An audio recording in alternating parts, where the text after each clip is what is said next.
Idag så kommer vi prata väldigt mycket om England. Tilda Andersson som gästar oss ikväll jobbar som coffee shop manager på 2 olika locations i England. Hon tränar baristor och hon har koll på de olika trenderna som finns i England. Så häng med så får ni veta mer.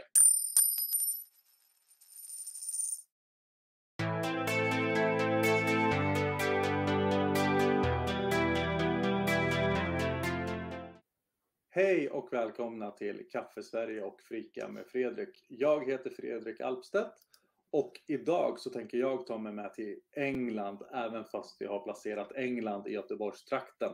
Tilda Andersson arbetar som kafémanager på ett rosteri och på en kaffebar i Sussex. Välkommen till Kaffe Sverige, Tilda. Hej, tack. Hej, hur är läget? Det är bra, tack. Hur är det själv? Jo tack, bara bra. Vi har ju lurat dig ända till Sverige från England. Nej, skämt åsido, du är hemma på semester. Ja, jag tänkte det var lika bra. 2 flugor i en smäll.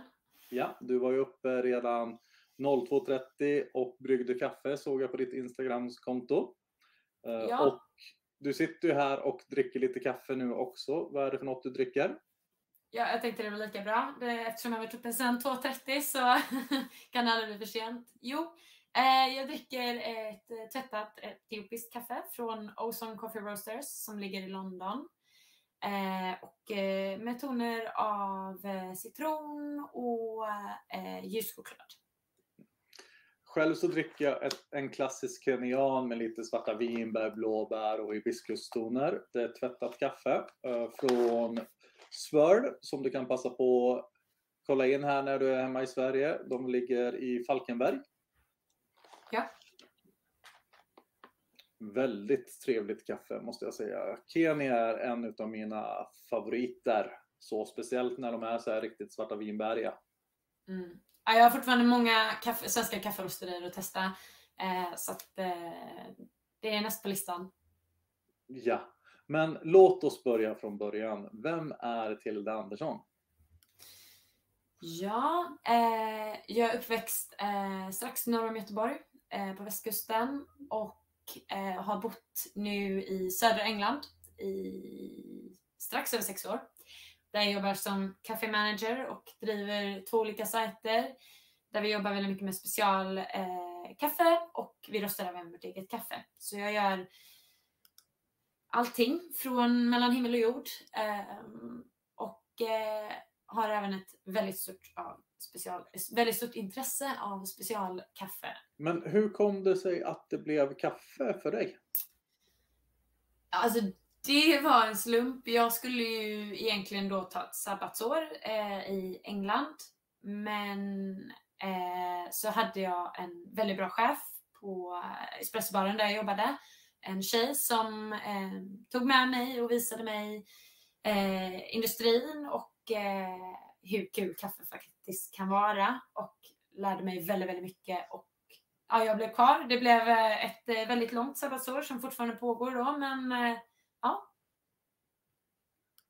Ja, det är härligt att kunna leva med sabbatsår efter 6 år. Ja. Men vad är det som är så spännande med just kaffe? Alltså, det är ju att det finns så mycket att lära sig. Det blir väl lite så att desto mer man vet, desto mindre känns det att man vet i alla fall. Det finns så himla mycket att göra med det och det är också väldigt, väldigt gott. Det tror jag alla som kommer titta på det här skriver under på att kaffe är väldigt gott. Vad skulle du säga var det viktigaste rådet du fick när du kom in i branschen? Det var väl att inte försöka jämföra mig med alla andra. Det blir väl väldigt lätt att speciellt när man börjar och ska försöka göra lattekonst och försöka brygga perfekt espresso så blir det ju väldigt lätt att man jämför sig med andra. Så att, och ha kul. Alltså, i slutet av dagen så är vi bara här för att ha kul också. Det finns ju jättemycket viktigt att göra, men det ska vara kul. Du har ju inte jobbat med kaffe i Sverige utan du började när du var i England. Men jag gissar att du har fikat en del även i Sverige. Vad skulle du vilja säga skiljer den engelska scenen mot den svenska specialkaffescenen? Det som skiljer de olika länderna ifrån inom industrin är väl att Det är väl först och främst storleken på befolkningen. England är ju ett mycket, mycket större land. Vilket betyder att specialkaffeindustrin är också mycket större. Jag bor ju i en väldigt liten stad. Så i alla fall vad det anses i England. Och vi har väl 8-10 specialkaffebutiker och kaféer. Så att det blir ju en väldigt, väldigt stor skillnad. Sen är det väl också väldigt skillnad på vad folk faktiskt dricker. Det är väl mycket mer bryggkaffe i Sverige. Det är en väldigt stor grej. Medan vi försöker ju verkligen försöker tvinga på engelsmännen bryggkaffe fortfarande. I alla fall på utsidan av London. Men för oss är det ju mer, vi säljer så mycket flat whites med havremjölk att det går inte ens att beskriva. Nej, havremjölk kommer starkt utanför Sverige eller även i Sverige. Jag vet i kaffebaren som jag drev så var det väl, när tyskarna kom så var det 80% av alla tyskar som beställde alltså cappuccino med havredryck och gärna Oatly var det som gick i kopparna. Ja, det säljer som smör. Ja. Vilka trender ser du finns i England just nu som du kan spå kommer till Sverige inom kort? Det är svårt att säga. En trend jag hoppas se lite mer i Sverige som kanske går hand i hand med det jag sa innan är ju att det är ju mycket, alltså industrin är mycket större i England så det händer ju mycket mer. Det är mycket mer events. Det händer ju, alltså det finns ju alltid något att göra på kvällarna om man är intresserad av kaffe. Vare sig om det är någon liten lattekonsttävling eller provsmaka nytt kaffe. Alltså det finns alltid någonting att göra. Så det är väl någonting jag skulle vilja se. Jag tror alla vill se i Sverige som är inne i specialkaffeindustrin är väl att det ska växa lite mer. Ja, 100%. Jag tror alla håller med om att specialkaffe förtjänar att ta större utrymme av marknaden. Men om du tittar på din kaffebar eller kaffebarerna som du är i idag. Så vad säljer ni mest utav? Vad är det för något som är hett i England? Så? Vi är ju väldigt espressobaserade. Just vår espressobar är mycket to go. Vilket betyder att vi måste arbeta ganska snabbt på ganska lite personal. Så att det är mycket espressobaserade kaffedrycker och speciellt då havremjölk flat whites säljer väldigt bra. Sen är det är ju otroligt mycket, har varit väldigt mycket islatte nu på senaste. Även en del nitro cold brew säljer ganska bra också. Så det är väl det som säljer bäst och som är trendigast just nu. Mycket affogato också under sommaren. Den bästa efterrätten. Kör ni någon espresso tonic? Det är ju en av mina favoritdrycker att dricka på sommaren faktiskt. Vi kör espresso tonic. Det är lite blandat. Det är lite Marmite sådär. Vissa tycker väldigt mycket om det och vissa klarar inte alls av det. Vad från den svenska fikakulturen känner du igen i England? Jag tror det beror på vart man är i England. Så fort man kommer in i London så är det väl inte så lätt att se så mycket av den svenska fikakulturen skulle jag säga. Skärmen med London och det som är bra för företag i London är att de kan ju bara göra kaffe och bara sälja kaffe och faktiskt fortfarande gå i vinst med det och kunna driva ett företag på det. Men när du kommer utanför London i de mindre städerna så måste du också faktiskt sälja kakor och bullar och lunch för att det ska kunna gå runt. Så det är ju ett väldigt mycket lugnare tempo på utsidan. Så att det är absolut mycket fika. Sen kanske inte fikat lika bra som svenskarna gör det, men det är fortfarande fika. Folk tar tid för att sätta sig ner antingen själva eller med sina vänner här. Jag minns från tiden när jag drev min kaffebar att mycket var ju frågan om det liksom var hembakt i eller bakat i kaffebaren. Bakar ni era egna bakverk eller köper in dem? Det är ju en stor grej att det är många som inte bakar hembakt. Utan de flesta kaféerna i stan jag bor i använder alla samma företag för att köpa in sina kakor. Vilket kan bli lite tråkigt när man har testat alla. Men vi bakar en hel del själva. Det gör vi absolut. Bakar du några kanelbullar då? Det är ju en succé på alla kaféer i Sverige. Kanelbullar liksom. Jag har gediget försökt att kämpa in lite svenska traditioner. Vi har haft chokladbollar har vi haft på baren.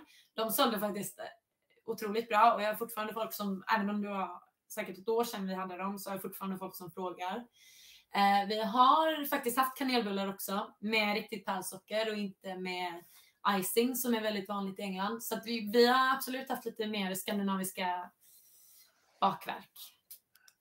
Härligt, du får börja kalla det för Swedish fika. Absolut. Du är även ansvarig för att utbilda de nya baristerna som kommer till er. Vad skulle du säga att det första är som ni fokuserar på och det viktigaste som ni lär dem innan de får gå ut live i shoppen? Alltså för oss är det viktigaste egentligen grunden av vad som gör en bra kopp kaffe. Och speciellt eftersom vi är väldigt espressobaserade så är det att förstå espresso och kunna göra en bra espresso. Och det är både att kunna brygga det rätt men också förstå vad det är vilka skillnader som gör att en espresso smakar bättre eller mindre bra. Så det är jätteviktigt. Sen är väl textur på mjölk absolut jätteviktigt också. Många som börjar i kaffe och kommer in i kaffeindustrin är väldigt sugna på att kunna göra svanar och vad det nu kan vara, vad allt de vill göra. Men vi försöker ju fokusera bara på att producera bra kvalitet och så får det komma sist. Lattekonsten. Ja, latte art är ju ett enkelt hjärta är oftast bättre än mycket, mycket annat. Tycker jag personligen. Och jag tror nog ett bra tips är ju till alla som vill lära sig hålla på hela latte art. Det är ju att du kan stå ett helt pass och bara nöta samma grej. För att det märker inte de olika gästerna.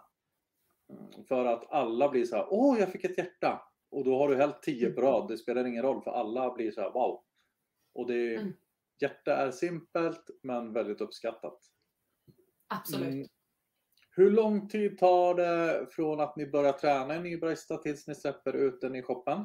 Det finns väl egentligen ingen satt plan. Vi har väl vissa saker vi vill se dem uppnå innan vi faktiskt är redo. Men det finns väl inte direkt en 100% satt tidsplan. Men det brukar röra sig runt ungefär 3 helpass. Där vi bara fokuserar på att prata om grunden bakom kaffe och vad det är de gör. Och sen så får de väl jobba på lite lugnare pass med mig. Där vi försöker jobba under lite mer tempo. Och sen så försöker vi slänga ut dem på ett lite tuffare pass i slutändan. Och under min vakt. Men försöker kasta ut dem lite så att de får känna lite press också. Hur lång tid brukar det ta för en ny barista innan den liksom kommer igång och är utbildad så att den börjar jobba mer och mer? Så att den inte behöver ha dig i släptåg i shoppen? Det kan väl ta allt mellan 2-3 veckor. Från alltså 2-3 veckor upp till kanske 5. Det beror ju på hur mycket vi faktiskt... Eftersom vi också tränar upp... Vi har inte så mycket personal så att de måste också kunna göra allting annat som att stå i kassan och allt annat. Så att det beror lite på hur mycket tid de får just på bara vara barista. Vilket råd skulle du vilja ge en ny person, kanske en ung tjej som är sugen på att komma in i branschen? Vad ska den göra? Alltså mitt största råd är nog att prata med folk. Relationer är jätteviktigt. Vara intresserad av kaffe är också otroligt viktigt. Det är en jättestor del. Och försöka göra så mycket kaffe som möjligt är alltid jättebra. Men att faktiskt prata med folk, gå till lokalt café eller hänga med på något event. För att det finns alltid någon där ute som faktiskt har gjort det du ska göra innan och har råd och faktiskt ha folk inom industrin, eftersom det är en så pass liten industri, att känna folk är jätteviktigt. Ja, till 100% nätverk är viktigt. Du är ju i England som sagt. Hur ser ditt svenska nätverk ut? Det är fortfarande ganska litet. Jag hoppas väl på att breda ut det lite mer nu så småningom. Det här är väl första steget skulle jag säga. Jag följer väl en hel del svenska kaffepersoner. Kafferäven, Edmans Bönhus. Jag har väl hängt en del på morgon några gånger. Det är en av favoriterna i Göteborg. Så ja, det är fortfarande ganska litet. Men jag tror inte någon vet vem jag är. Men jag vet vilka de är. De flesta av oss minns ju när vi fick den här riktiga så här aha-momentet när vi drack den första koppen kaffe som fick oss att känna wow, är det så här kaffe ska smaka? Har du lust att dela med dig något sånt här aha-ögonblick från din kafferesa? Absolut. Jo, men det var väl... Jag hade en påse kaffe från Cat & Cloud, vilket är ett rosteri i USA, som jag hade fått hem och testade. Och det var första gången jag verkligen kunde känna en ton och kunde beskriva den tonen i en kopp kaffe. Och det bara smakade blåbär. Alltså det enda jag kunde känna var blåbär i det här kaffet. Och det var verkligen en aha-upplevelse där jag kände att jag faktiskt har lärt mig mer om kaffe. Även om smak och toner är väldigt personligt, så kändes det ändå helt fantastiskt att faktiskt kunna sätta något på plats. Och det kändes som en milstolpe. Det förstår jag. Det är kul med smaktoner och kunna ta ut dem. Kör ni mycket sensory skills på er personal? Ja, det är väl speciellt sen vi började rösta som vi gjorde det. Vi röstade vårt eget kaffe. Vi började rösta vårt eget kaffe i lockdown 2020. Och så nu varje gång vi får in någon ny kaffesort eller vi kanske provar kaffesorter och vill bestämma vilken det vi ska göra. Så det är väl ingenting vi tvingar personalen till, men de flesta är väldigt sugna på att vara med och testa och köra lite kaffeprovning. Så absolut, det är någonting vi verkligen uppmanar folk till att göra, personalen att göra och vara med på. Det är ju väldigt viktigt då. Jag tycker man känner smakerna på ett helt annat sätt. Jag kan tycka att ett naturkaffe smakar alltså mycket, mycket mer utav själva processen när man koppar den, när man får det i koppen sen. Det är ju jätteintressant, så att jag vet att många gånger så har jag haft svårt för vissa naturkaffe när jag har koppat det. Men sen när jag har druckit det så har det varit helt fantastiskt. Det är rätt spännande egentligen. Men jag tror att det är ett väldigt bra sätt för personalen. Alltså det är ju lite av en djungel, kaffe i början. Och jag tror det är otroligt bra sätt att kunna få jämföra kaffesorter med varandra. Är ett otroligt bra sätt att börja lära sig att smaka kaffe och faktiskt försöka beskriva vad det är man känner. Man kanske inte kan säga att det är blåbär eller krusbär, men man kan känna skillnaden på kaffesorterna väldigt, väldigt lätt. Mycket lättare när man jämför på det sättet. Så det är otroligt bra övning. Verkligen. Och på tal om flera olika sorters kaffe, alltså kör ni flera olika espressobönor, kör ni flera olika batch? Just nu har vi 2 olika val på espresso som man kan välja mellan. Och sen har vi 4 sorter olika för batch som vi växlar mellan dagligen. Och också då vi har ju inte kanske lyxen att köra så mycket pour-over eftersom vi inte är så många som jobbar bakom baren, men vi kör lite Clever dripper, så det finns lite olika påsar att välja på när man beställer. Clever är ju inte en dålig bryggare heller egentligen. Du var inne på det här med er lockdown som var lite annorlunda för er i England mot vad det var i Sverige, och under lockdownen så började du, precis som många andra, slänga ut mer kafferelaterat innehåll på de olika sociala medierna, och i ditt fall så var det Instagram som blev mediet av ditt val. Och berätta om ditt Instagramskonto Decent Brewing. Var väl som många andra väldigt uttråkad i lockdown, så och det var väl då jag verkligen började brygga mer kaffe hemma. Jag bryggde väl inte jättemycket kaffe innan, så jag tänkte det var kul att dokumentera. Det är väl mycket vardag, olika sorters kaffe jag prövar, men också bara inte försöka ta mig själv på för stort allvar. Bara ha lite kul. Det ska vara kul. Vilka skulle du säga inspirerar dig när det kommer till kaffe? Ja, det finns en annan svensk kvinna som bor i England också faktiskt, som heter Camilla Morgan. Och hon jobbar för Victoria Odorino som producerar espressomaskiner och kaffemallare och allt möjligt. Ja, men riktigt häftig kvinna, jobbar otroligt hårt. Och har tagit sig väldigt långt inom industrin. Det finns ett par tjejer nu som vann två olika tävlingar, Brewers Cup och UK Barista Championships som nu ska till Melbourne. Vilket vi har inte haft många kvinnor som tävlat så att de är stor inspiration. Det är häftigt att se kvinnor som tar plats inom tävlingsscenen nu.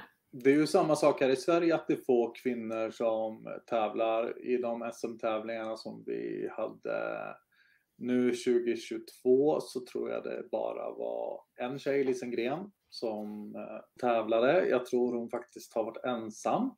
Vad tror du det beror på att det är så få kvinnor som tävlar?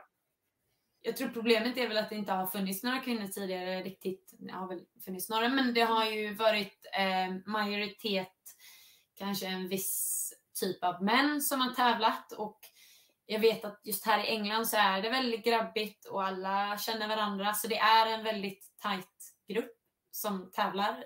Så att det är väl läskigt på det sättet att det kanske inte har funnits så mycket förebilder just för kvinnor inom tävlingsscenen. Nu börjar det ju ändras, vilket är fantastiskt. Det är mycket andra som fokuserar på att coacha kvinnor som vill ta sig in i tävlingsscenen. Så det är långsamt förändras det.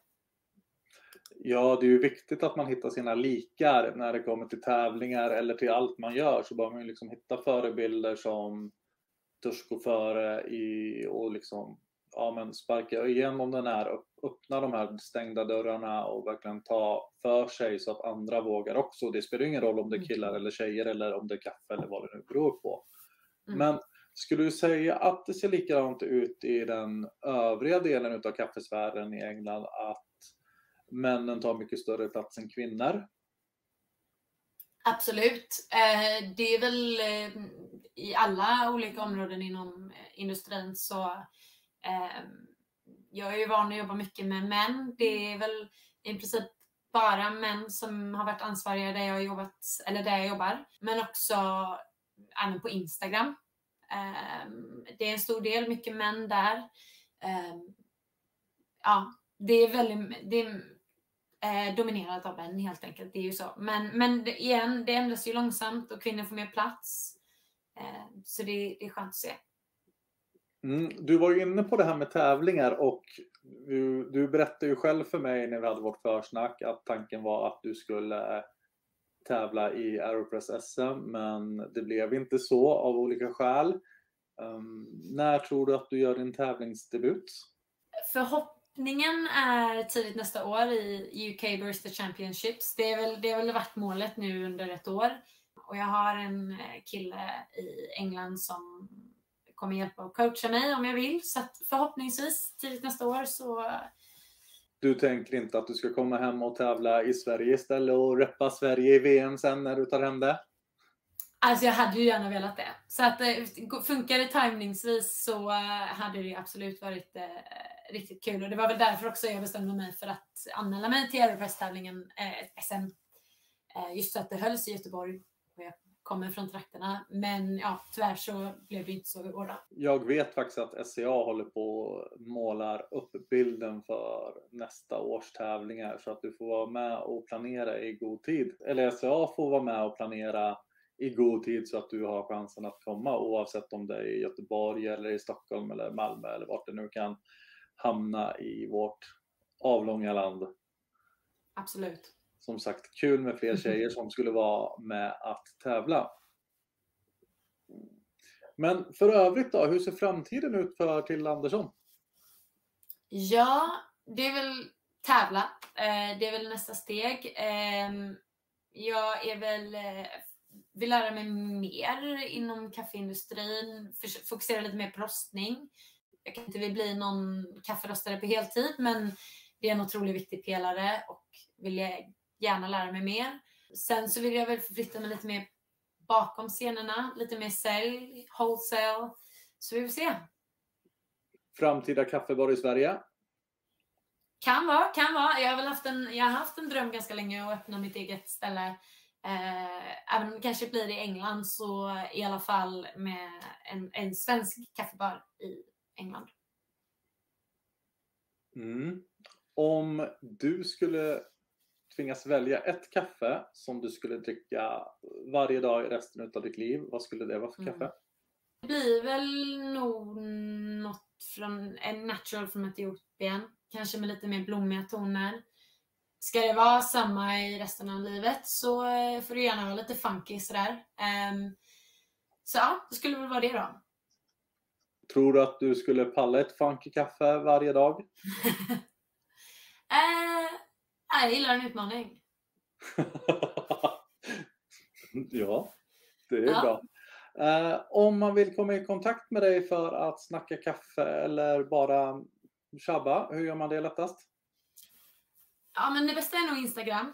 Sen finns det väl alternativa vägar därifrån. Men Instagram är definitivt bäst på Decent Brewing. Yes. Det låter bra. Det var väldigt trevligt att sitta här och dela en kopp kaffe med dig över distans. Och framförallt snacka mängder av kaffe. Så tack för att du tog dig tiden att vara med. Tack för att du tog dig tiden att bjuda in mig. Det var väldigt trevligt.